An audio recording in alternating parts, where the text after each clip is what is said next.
Episode 109 of Above Ground Podcast, Burn the Damn Cape with Vicki Savini. Disclaimer. The hosts of this podcast, Timothy Patrick and Will Foley, are by no means medical professionals.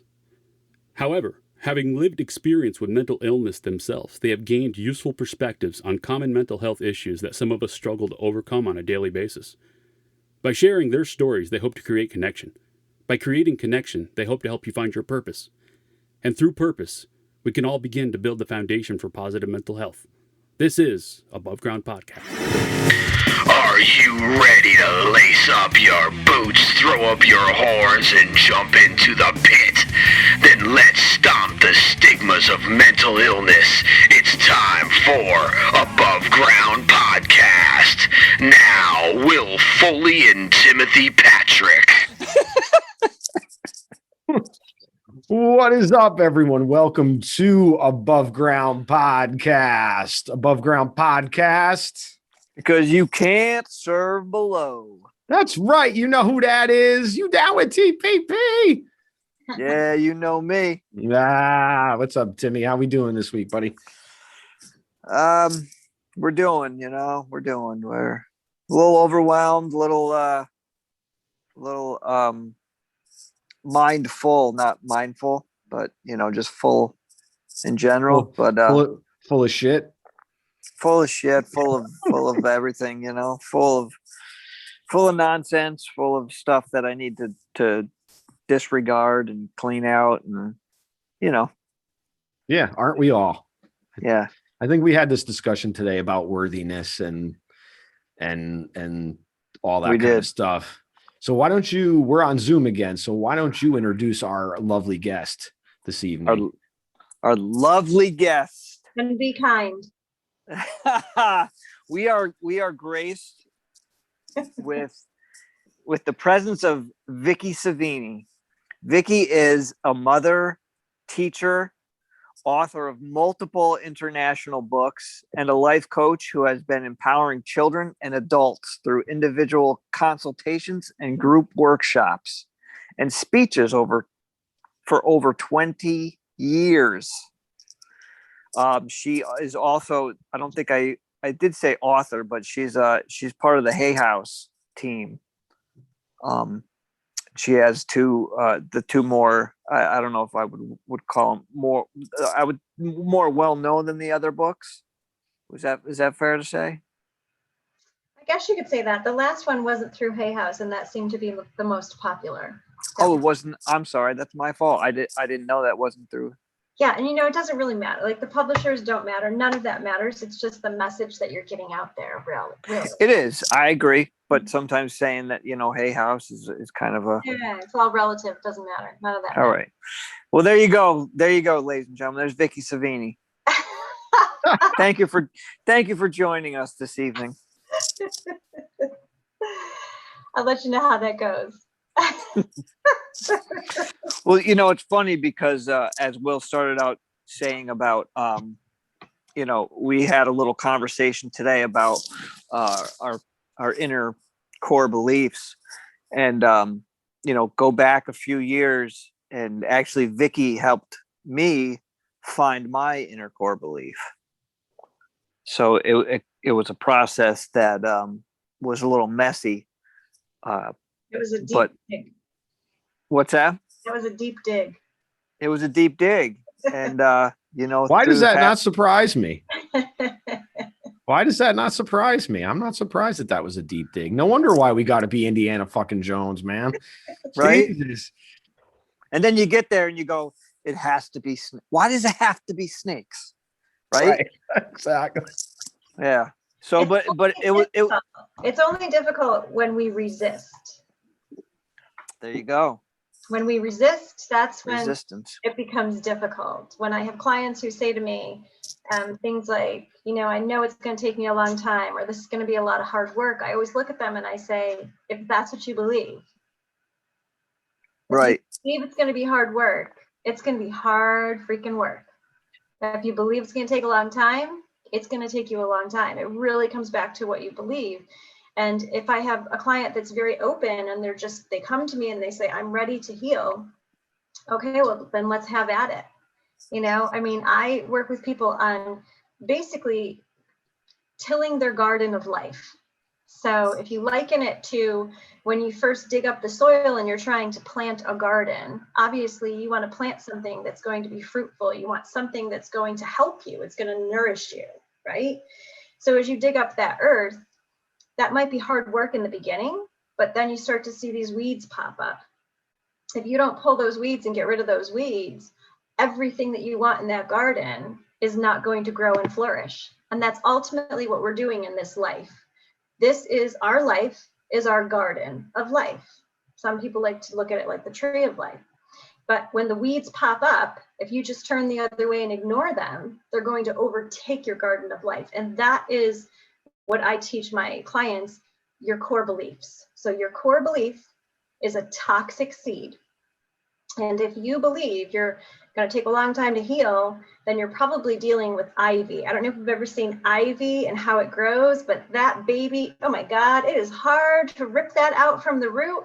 You can pull and pull and pull, and it comes back like nobody's business. I do this every year at this time in my backyard. Yep. And that is, in essence, it's kind of like having this deep belief that you don't want to let go of. It's a negative core belief about yourself. It really comes into every aspect of your life, relationships, family, work, how you see the world. And if you can uncover that toxic seed in your garden of life, and you can deroot that bad boy, when it pops up again, you can get rid of it quickly. You don't have to let it overgrow like ivy just gets out of control. You don't have to do that. It's always a choice.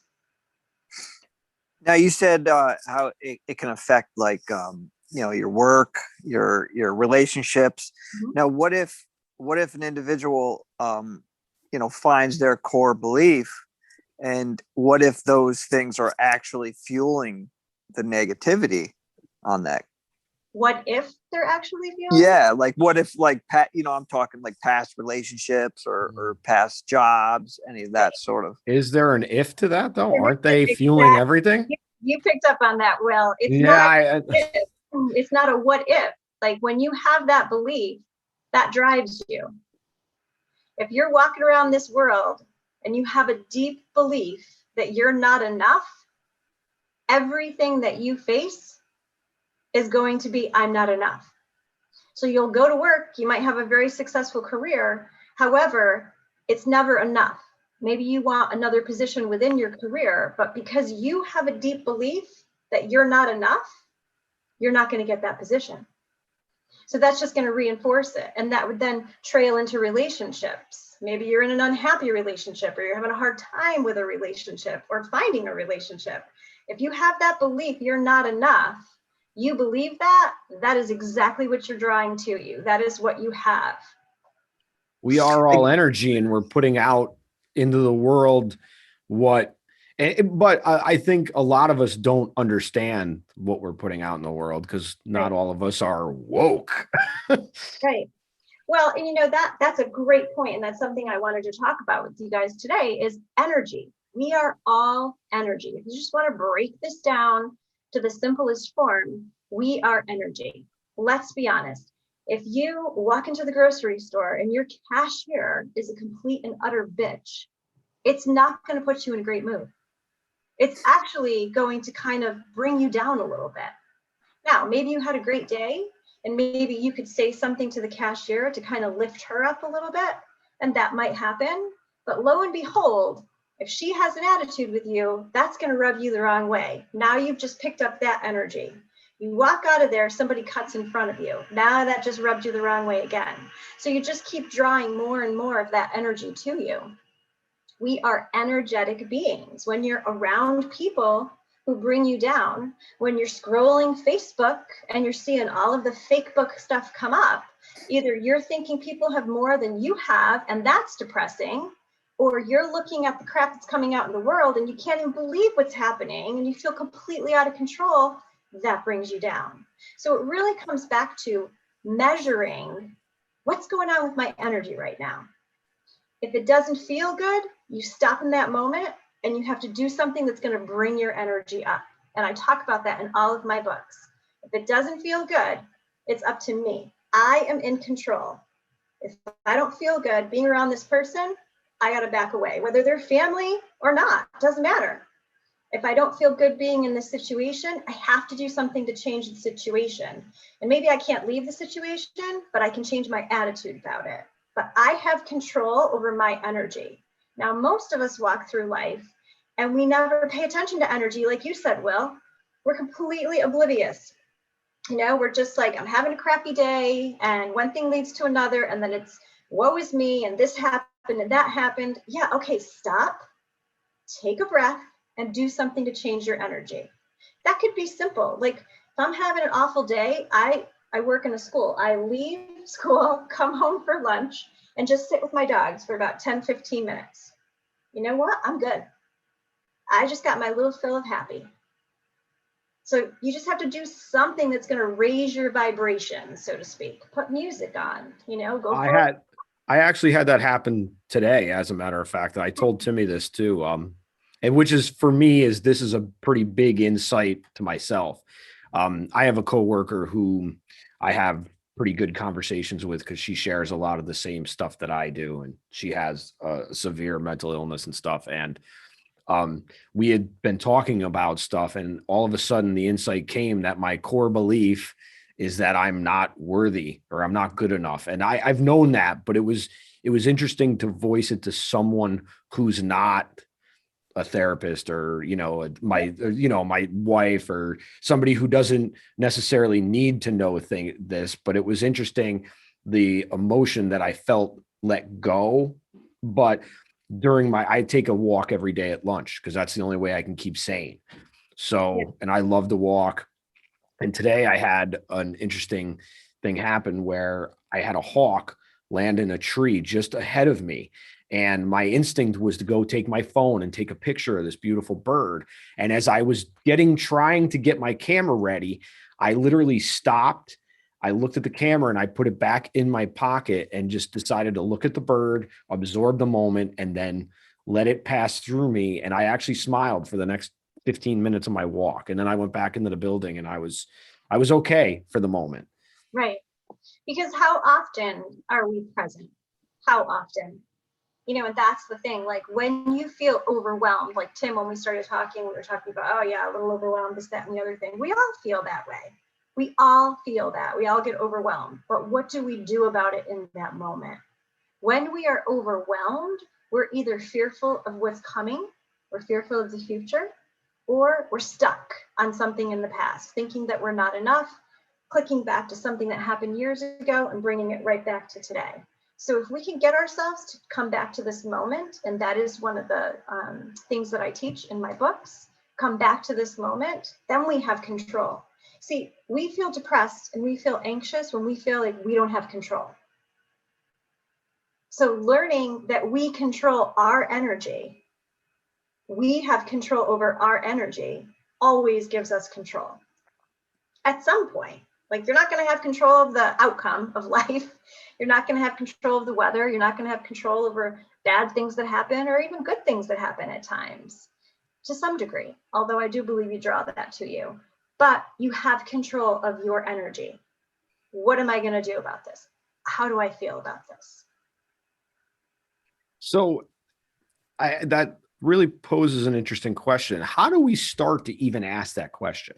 Like is it really just asking, all right, how am I feeling in this moment? Is it really as simple as that? Or is there something, because I would think that if the garden is, if the seed is buried that deep into the soil, it's going to be hard to get at it with just something that surface, seems like. It's really not, believe it or not. When you are choosing not to look at your core toxic seed, it is like walking through your garden of life in the dark. That's really what it's like. The truth is there in front of you, but you're choosing not to see it. And there's many reasons why we do that. But when you click the light on and you see the truth, then it's your choice whether you're going to learn from that and grow, or you're going to bury it even deeper. So how do we do that?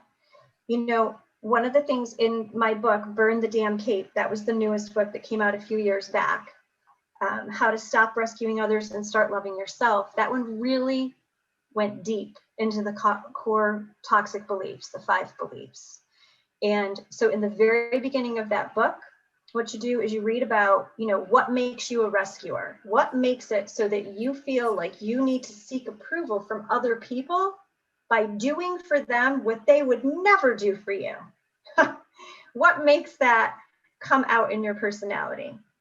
And then it talks about the ability to love yourself the way you want to love everybody else. Because what we do is we want to love other people so much that we're going to love them into being healthy. We're going to love them into being perfect and whole and complete. Well, why can't we do that for ourselves? So then the second half of the book is a 30-day guide on how you love yourself. So you start off with a meditation, and you can either read it or have somebody read it to you that will teach you how to get to your core belief. And you might have to do it a few times if you're resistant. Or you can go to the website. There's a website in the book where you can get the meditation and it'll be read to you. But you can just simply ask yourself a question. One of the things I always teach people is let's keep it simple. Ask yourself one question every time you feel sad, lonely, depressed, overwhelmed, when you're making a decision and you're starting to feel anxious. One simple question: is this serving me or sabotaging me? Wow. It's excellent. Really, That's excellent. Is it serving me or sabotaging me? And I think by doing that is you're starting the whole mindful process, because you're obviously stopping and thinking, you know what I mean? Kind of like reassessing the situation and yourself. Yes. I mean, there's so much going on in our world right now. There's so much hate. There's so much follow this, follow that, do this, do that. People telling other people what to do. That could really rub a person in the wrong way. It can also make people so fearful that they don't know what to do.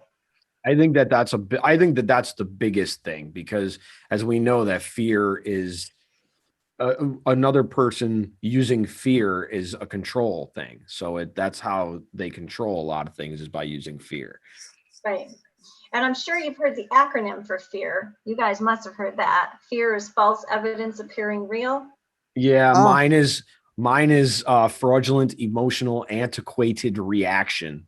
Yeah, that's way too big words for me. But yeah, I get it. I can't what you're saying. But if we could keep bringing ourselves back to that moment, and it's one simple question: serving me, sabotaging me. And you stop in that moment. And it could be anything. Like maybe you're down spiraling with your thoughts because something went wrong. The cashier ticked you off. You walked out. Somebody cut you off. You know what I mean? You automatically start to feel bad, and you stop yourself and say, is this serving me right now? No, it's really not. Is it sabotaging me? Yeah. If I keep doing this, it's like the black cloud is just going to follow me. So then you do something to turn it around. And that can be simple. It can be getting in your car and rocking out to 80s music, 90s music, whatever you like. Just getting in your car, singing to the top of your lungs. It could be spending time with someone you really, really like, or with animals. I like animals so much better than people. Yeah, I'll concur with that. Anything that raises your vibration. Will, you said you went out in nature and you really paid attention to nature and you felt good. So if that raises your vibration, and when I say that term, raise your vibration, it means if I'm feeling crappy down here, what can I do to feel better, to bring that vibration up? You are an energetic being. So you want to get to that feel good place. So take an inventory, write down 10 things that make you feel good. 10 things. It could be simple. Listening to this song, listening to music, working out. Definitely not one of the things that make me feel great. Whatever it is for you that makes you feel good, that raises your vibration. Playing with your dogs. Going up and down an escalator and shooting spitballs at people. I don't know. Whatever makes you happy. Sounds like fun. I haven't done that in years. I'd rather just stand there and hit all the buttons. It looks like a Christmas tree. Yeah. So I gotta let me here. I know go. I can tell you got a serious question. I gotta ask an in sort of non-serious question because you were just talking about getting in the car and rocking out. I would just want to know, what is your favorite song to rock out to in the car? Me? Yeah, come on now, help us out here. I don't know. Like, it really depends on my mood. I used to sing in a band, so like I have a huge repertoire of like music in my brain, and sometimes a song will just pop into my mind and I'll just start singing it. If I'm really annoyed, maybe I'll start singing I Will Survive. A little Gloria Gaynor, nothing wrong with that, man. Gaynor. Sometimes I just feel silly, so I'll start singing Happy, like. That's a great tune. And sometimes I find myself singing something like Amazing Grace, like my spirit needed that. Sometimes you need to allow yourself to get low and to cry. I never stop myself from feeling my feelings, ever. I feel the feeling and then I move through it. I don't feel the feeling and hold on to it. Yeah, if I feel the feeling and I don't like it, I don't push it away. I just feel it, I honor it, and I let it go. When you're in that, when you're feeling that feeling, because you're not the only person that says that. I'm listening to The Untethered Soul. Oh, such a great book. I get it from the library like every month just because it's on the audio library. So I've listened to it like 3 or 4 times. Yep. And he taught, and Michael Singer, just like you said, you feel it and you let it go. Is it really as simple as just feeling it and taking a breath and letting it go? Is it that simple, or do you need to? Again, that's a choice. It can be that simple. It depends on your resistance. Okay. That's when you've got to ask yourself, why am I hanging on to this? Does this identify me? Does it identify me to be a victim? Does it identify me to be overwhelmed? Like, what is it that I'm holding on to this for? And then it's easier to let go. Is it possible that we just hold on to these things? Is it really, because Tim likes to talk about comfort. Is it really because we're comfortable feeling? Is it better because we're feeling more comfortable in our shit than we are because we don't know any better? Yes, but that's part of the resistance.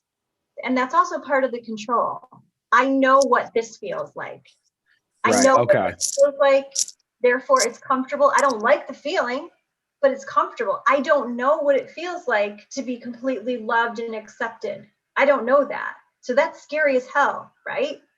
Until you get to that point where you know the feeling of being completely loved and accepted. And I'm here to tell you, it's not about being completely loved and accepted by anyone else. It's when you can stand there totally naked, and I mean bare ass naked, and look in the mirror and say, I love you. I love you for the bad. I love you for the good. I love you for the indifferent. I love you because you have a feisty little attitude and you blow steam off at people. And then you think, oh, did I really say that? I love you for just being you. And I love you for the good. I love you that you have a kind heart and that you're a good person.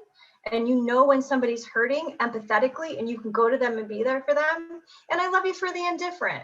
You know what? You don't really care if somebody likes what you made for dinner. If they don't like it, make your own damn dinner. So you have to love yourself for the bad, the good, and the indifferent. And that is the only way that you will ever feel true love and acceptance. Nobody else can ever make you feel that. You have everything you need. You came to this earth with everything you need. Says Vicki Savini. Can you say that a little bit louder for the people in the back? Can I get an amen? Yeah, get an amen, bro, sister. Amen. Speak, preach. I love it. No, that was excellent. That was very well put, very well said. I love it. I mean, I think because I agree with it fully, but of course. Well, I mean, it makes perfect sense. It just makes perfect sense to me because, there's a lot of people that look outside for validation. And if they don't get it here, there's both ways. If they get it, okay, so let's say they get it. So then they have that comfort for that time. And then when that's not there and they don't have it, then what? Then they might be even lower than when they started to look for outside for it. Right. This is like, I want you to, we're just going to break it down to the simplest terms. That's my gift. I break things down, make it real simple.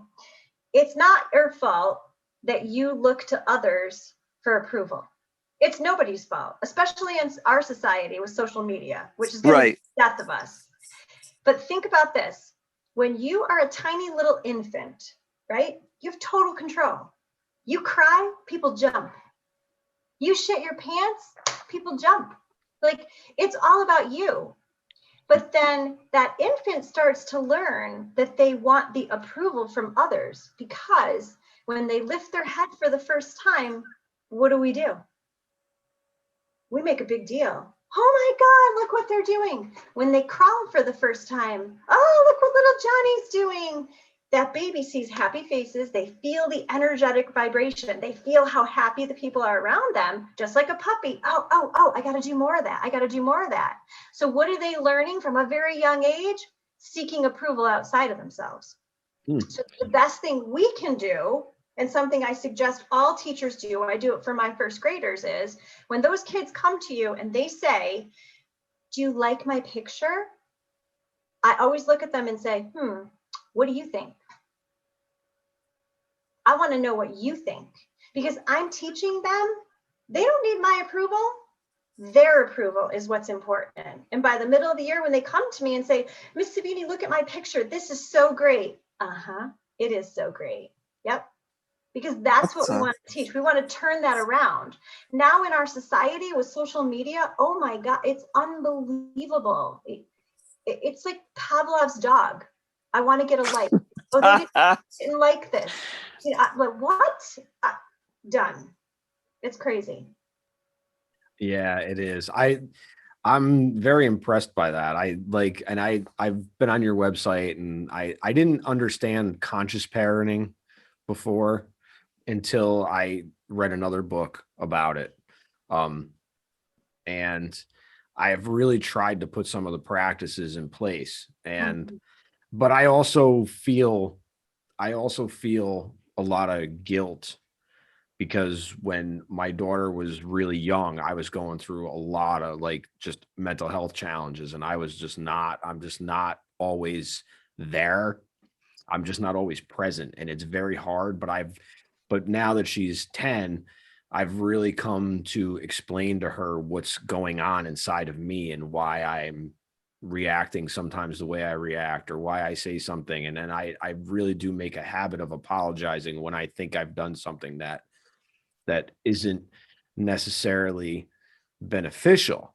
Yeah. Now, is that a good thing or a bad thing? Or, well, what do you think? Well, I don't necessarily think that that's a bad thing, because I wish somebody had said to me, I'm not doing this because of you. I'm doing this because of my own shit.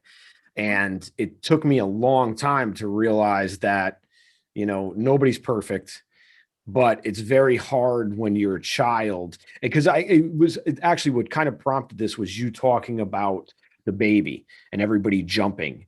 But what happens to a child that doesn't have that? What happens to a child who's born into a house where, I noticed very early on that my mom was sick because she was very, very unavailable. And I didn't realize how much unavailability would come to me throughout life in a lot of ways. And it's taken me a long time to process that. And it's kind of made me try to look at my own child in a different way. And I don't I don't even know exactly what I'm saying. I get what you're saying. So what happens when a child comes from a family that doesn't jump for them? Well, the same thing happens. They search for approval outside of themselves because they believe there's something wrong with them because nobody's paying attention to them. So it's the same thing. So is that something like just a trait that we're born with, though? We are born into this world, and my belief is that we are one energy, but we forget that because we came here to relearn that we're all connected, but that all of the answers are deep within us.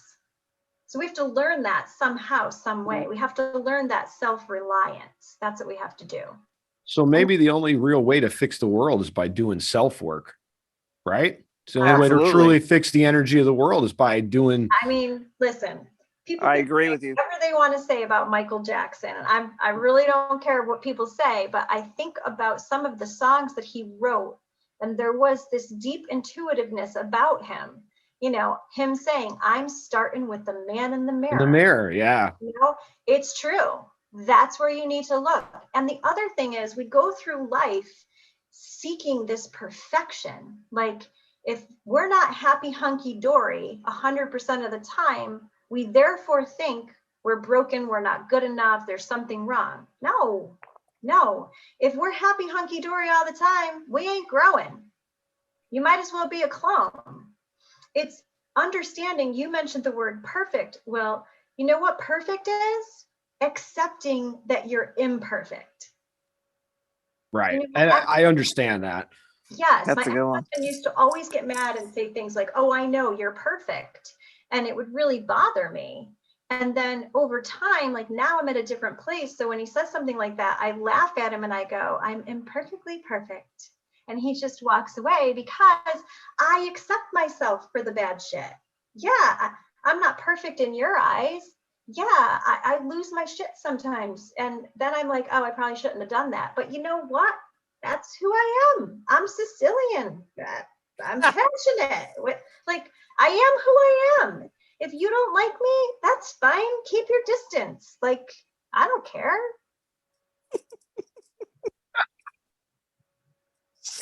Sorry, not sorry, I guess. You know what I mean? Like, until you get to that point.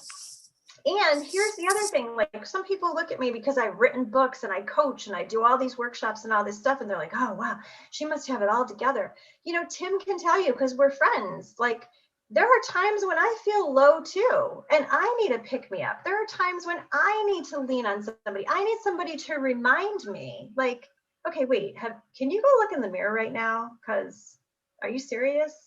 And I'm like, oh yeah. What even happened? That ivy just popped up again. So it's like, but that is perfect. That you realize that you're imperfect. That's what perfect is. Right, Oh, right. there's Being a fucking truth bomb for you. Yeah. Wow. being able to stop and catch yourself and yeah, that's a yeah. You know, it goes back to that one thing that we started talking about. We're energetic beings. If it doesn't feel good, we have to say why, what's going on? When I get myself in that down spiral and it sneaks up on you, you don't even know it. It's really like being an alcoholic. It sneaks up on you and you're just like, wait, whoa, what just happened? How did I get here? It really does sneak up on you. So when it happens, you just have to stop and you have to realize, okay, I did it again. Oops, I did it again. Just call me Brit. Oops, I did it again. Okay.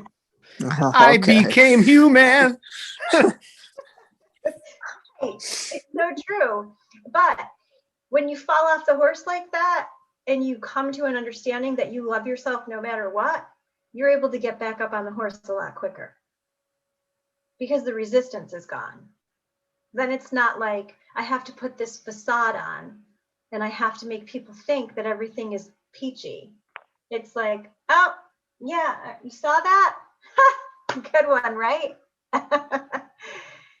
So it's a little different. It's not about falling in the hole. It's about how quickly you get out of the hole. That's what matters. And I guess the only way to make the hole less deep is to not shovel yourself in. So, all right, I guess. That's interesting. Years ago, I worked in a shelter for abused women and children, and I found a poem there, and it was written by a woman who had been in a shelter. Not this particular one. I mean, it's a famous poem, and it was called 5 Chapters. And I can't remember the exact words, but it was something like chapter 1, I walk down the street, it's dark, it's cold, it's lonely. It doesn't feel good. There's a really big hole. I fall in the hole, and it takes me such a long time to get out of the hole. Chapter 2, I walk down the street. It's dark, it's cold, it's lonely. This doesn't feel right. It feels familiar though. I fall in the hole. Oh, I remember this. I get out of the hole quicker. Chapter 3, I walk down the street. It's dark, it's cold, oh, wait a minute. I know there's a hole somewhere around here. I fall in the hole. I get right out of the hole. Chapter 4, I walk down the street. It's dark, it's cold, it's lonely. I know this place. I know there's a hole. I step around the hole. Chapter 5, I walk down a different street.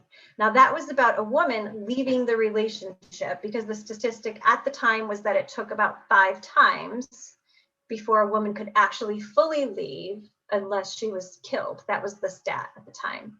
So that was her poem. But that's true with life, right? Like, I touched the hot stove. Oh, I know this stove. Oh, not going to do that again. Oh, touch the hot stove again. You know, got into a crappy relationship, not doing that again. This one looks so much better. Oh, yeah, same person, different face. Oh, got into another. You know what I mean? So it's like, it's life. It's what we do. It's when we decide I walk down a different street. And you know when you walk down a different street? When you love and accept yourself. Wow. Now there's a nugget of truth. Do you think that's because you see things differently? You see things completely differently because now you're no longer attached to what other people think of you. So the Buddhists really do have it right. Attachment is really the death of all of us. The Buddhists really do have it right. And the great thing about Buddhism is that it's not even a religion. No. It's just a philosophy.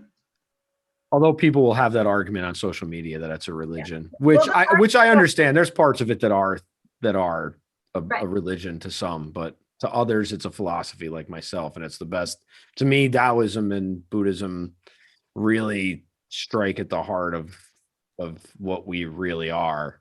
Yes. Just be here now, do no harm. And actually, Let speaking shit of that, go. right, let shit go, right. Which is, if we could figure that out, if you could ever figure out how to just let shit go and bottle that up, you know, the pharmaceutical companies would want to make $1 million from it and keep you sick. Right now, they're making $1 million off of coronavirus, so they'll get around to that next. Yeah, I'm sure. I think that you know, letting it go. I think that comes with going back to the number one essential. You know, I think that comes with loving yourself, really loving yourself. Mm-hmm. You know, because you don't have to, if, you know, a lot of letting it go is just, you don't have to worry about it because you know who you are, you know, so you don't have to stop and explain to somebody, or if somebody comes to you and says, hey, somebody said this about whatever, like, let it go, because it doesn't matter. I got a question about that because Vicki can, because Tim just said this. So Tim said, you know who you are. But if you're clinging to these core beliefs, these negative core beliefs, do you really know who you are? Of course you do, because once you uncover it, like if you're walking through life and you don't really know what is this core belief that's holding me back, then you really are in the dark. When you know the core belief, and you go back to that question I said a little while ago, is this serving me or sabotaging me? The moment something comes up for me, once I know my core belief was always, I'm not important. So when I get upset or when I get overwhelmed or razzed, I think about it and I'm like, am I serving or sabotaging myself? Oh, this goes back to I'm not important again. All right, I see the hole. Mama's not going down there. It empowers you because now you have power over what is grasping you, what's tethering you. And like Michael Singer teaches, you want to untether your soul. Wow. Agree. It kind of, you've heard me talk about this before, Will, is connecting the dots. And that's how I did. That's how I saw it, you know, after I learned my, you know, inner core belief. And, you know, I would be mindful of situations and ask myself, is this serving or sabotaging? And you can literally trace the dots back to that same damn core belief. It's insane. I've had people tell me that they went to therapy for years, like different therapists.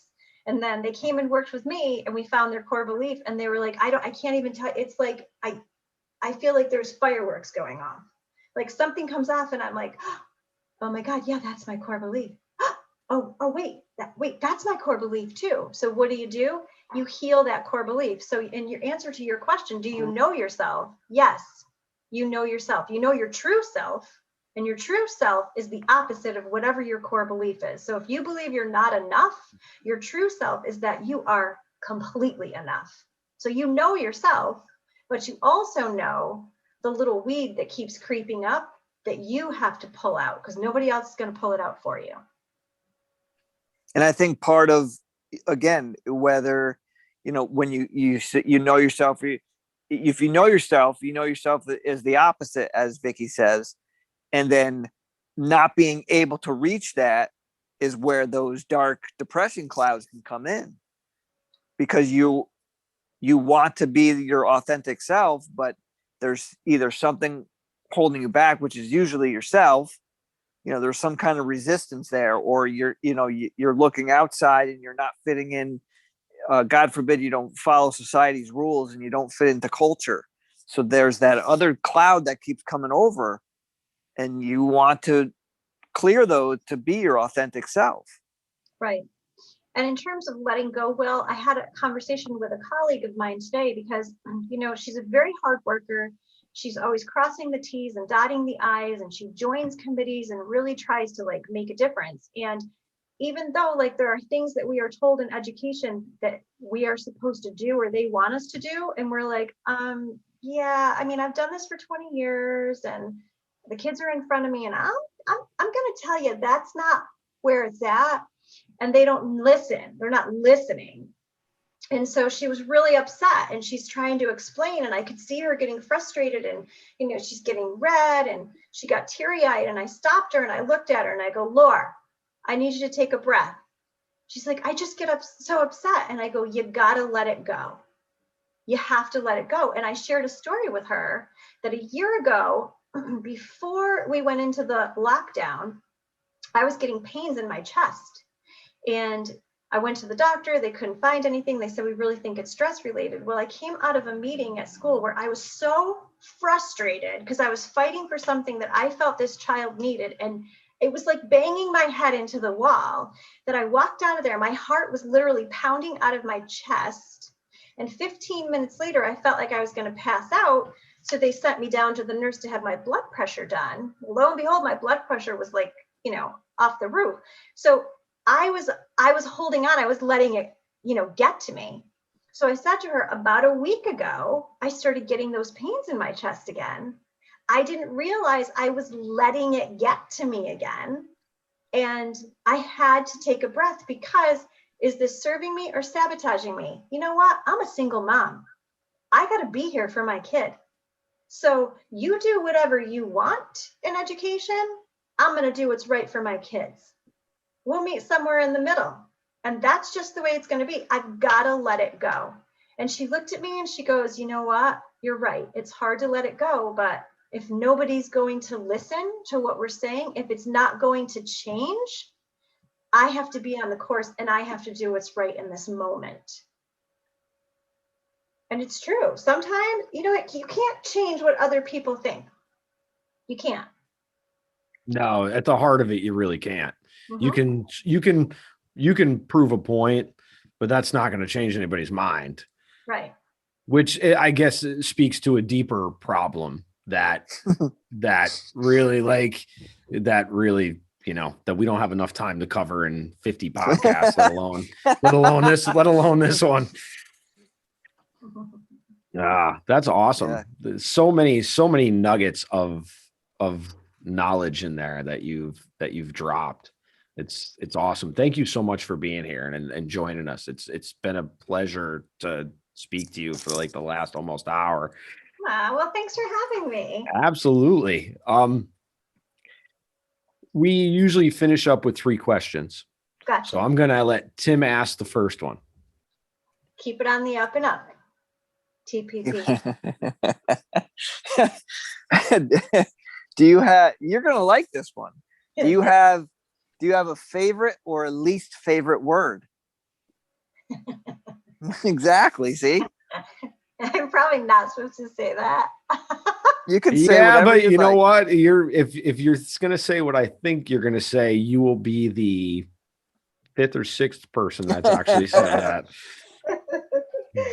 Yeah, I do like that word. Yeah, don't we all? It's the perfect word. It was my favorite word too when I did my episode. It's a verb, it's an adjective, Yeah, it's a noun, it's a it kind of says it all. My very favorite yoga shirt, and I'll keep it on the up and up myself because I am a teacher too. So my favorite yoga shirt says, "I'm mostly peace, love, and light, and a little go yourself." all right. I love it. That's my all-time favorite. You have a least favorite word? Hmm. Hmm.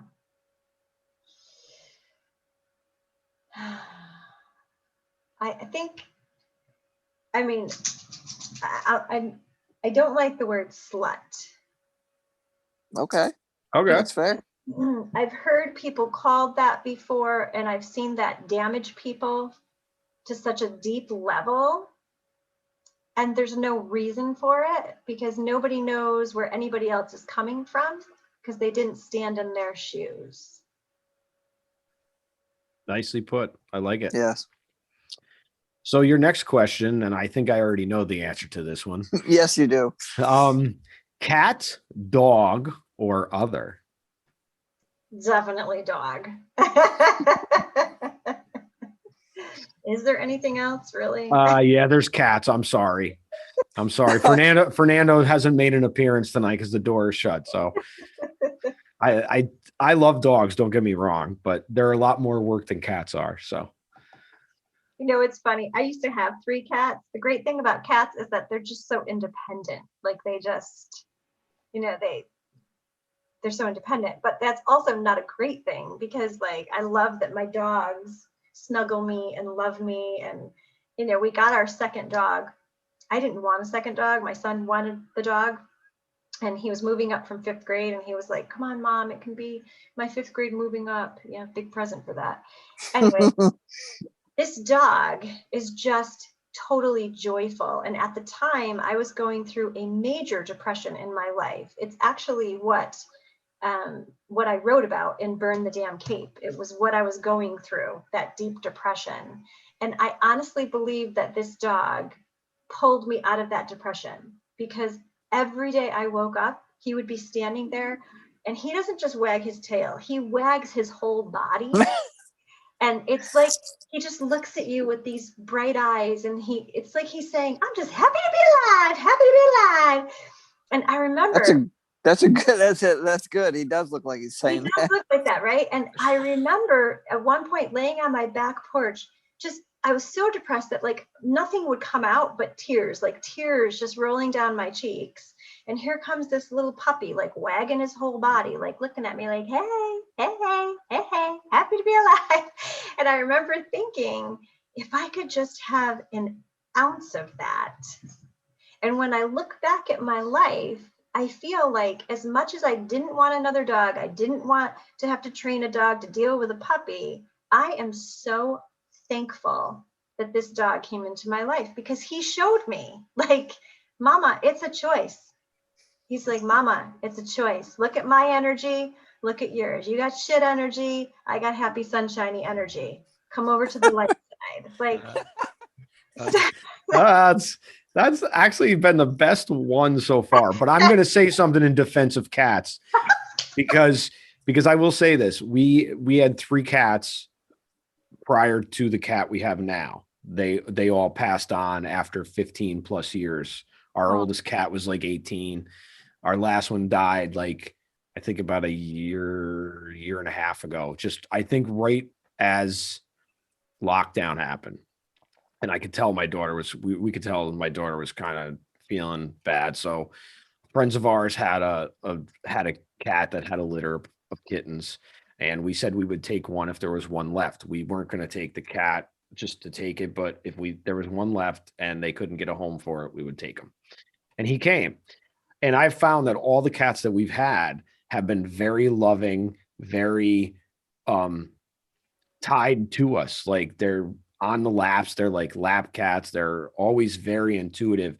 But the reason that I love cats so much is that they can be that intuitive, but they can also tell you to go fuck off too, which is the best part. Yes, talk about love yourself. I mean, dogs do Yeah. approval from you. Cats do not. Cats are just like, whatever, people.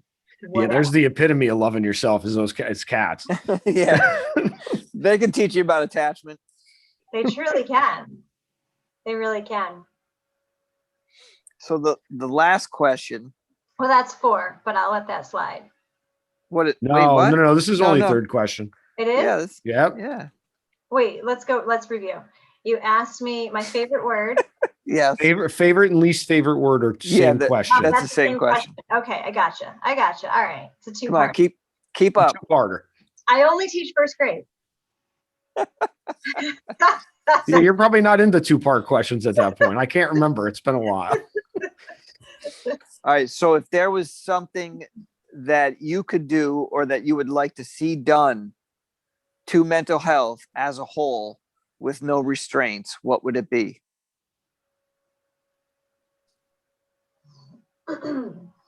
For me, I think it's stop saying that we're doing something about it and start actually doing something about it.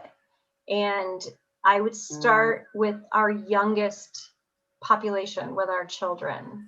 You know, Finland, Denmark, they have the lowest rate of depression and anxiety because they focus on teaching empathy at a very young age.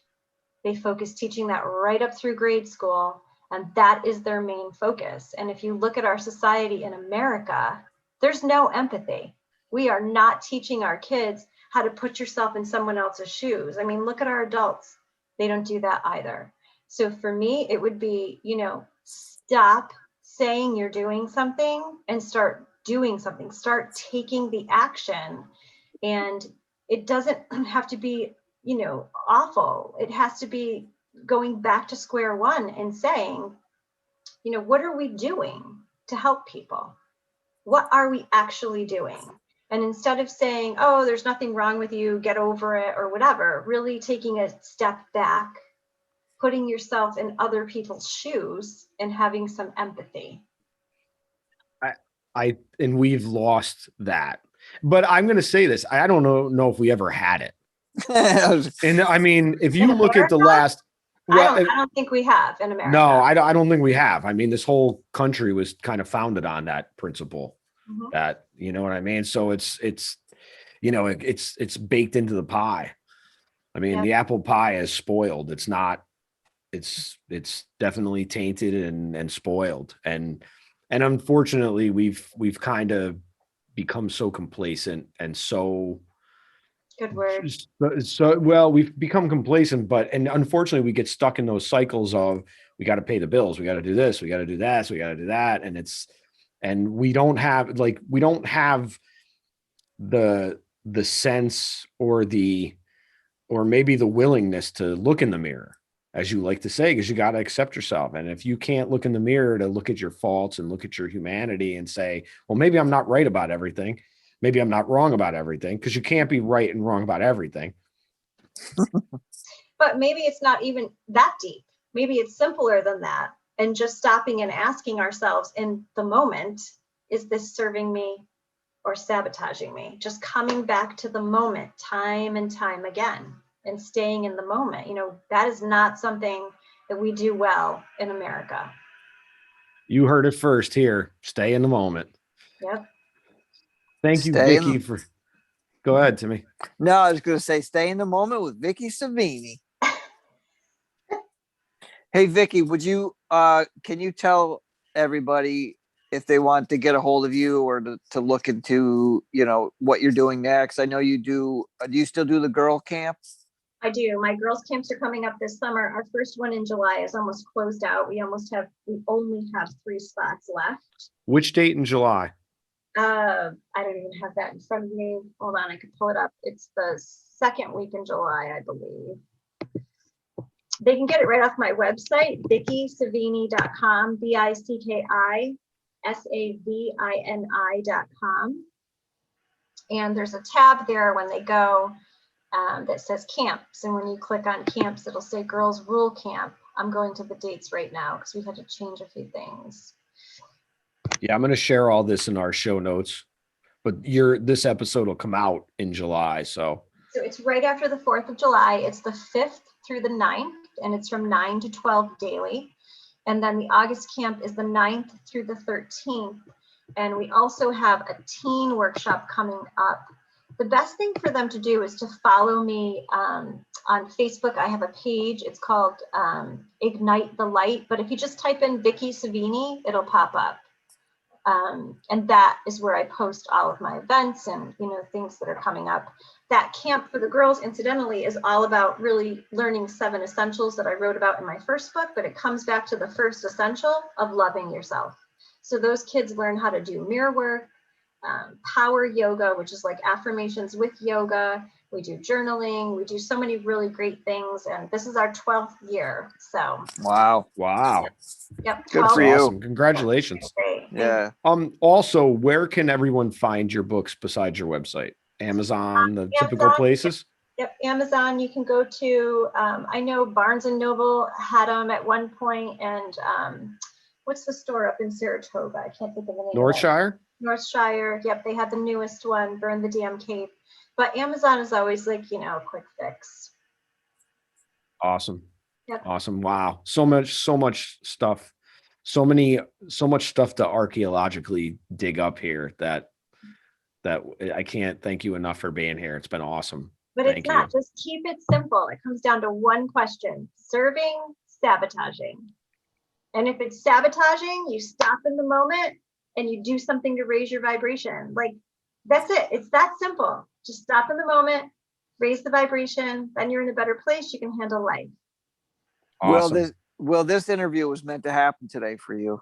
I got to say that. Yeah, well, it was because the quote, the Lao Tzu quote about the anxiety and stuff, I've seen many times, but just in this week, I've seen it 3 times. And your book was the 3rd time. Mm-hmm. And I was like, okay. I'm listening, universe. I hear you. Lao Tzu, thank you. And on that note, Will, can you just tell everybody where they can find us? Absolutely, everyone. You can find us. Well, if you're in the 518, the best place to find us is nippertown.com. Nippertown.com is the premier site for arts, entertainment, culture on the web for the 518. Think of it as the preview and Metroland rolled up into one on an online platform. And we are streaming our episodes now right from their site, as well as finding us on Spotify, Apple, Google, YouTube, all kinds of places. There's other places that are coming up. There's some new stuff coming up through our publisher and stuff. So we'll keep you all posted. You don't forget, you can buy t-shirts and hoodies at closeknitcompany.com. Go to CollabX. Dan and Natalie kicking ass down in beautiful sunny Florida. I'm jealous because I saw the pictures today on sunny blue skies myself. But yeah, so you can find us there. Connect with us at abovegroundpodcast.net. Follow the podcast. Follow us on Instagram, Facebook, Tumblr at Above Ground Podcast, and Twitter at Above Ground Pod. So until next time, be well, be safe, be above.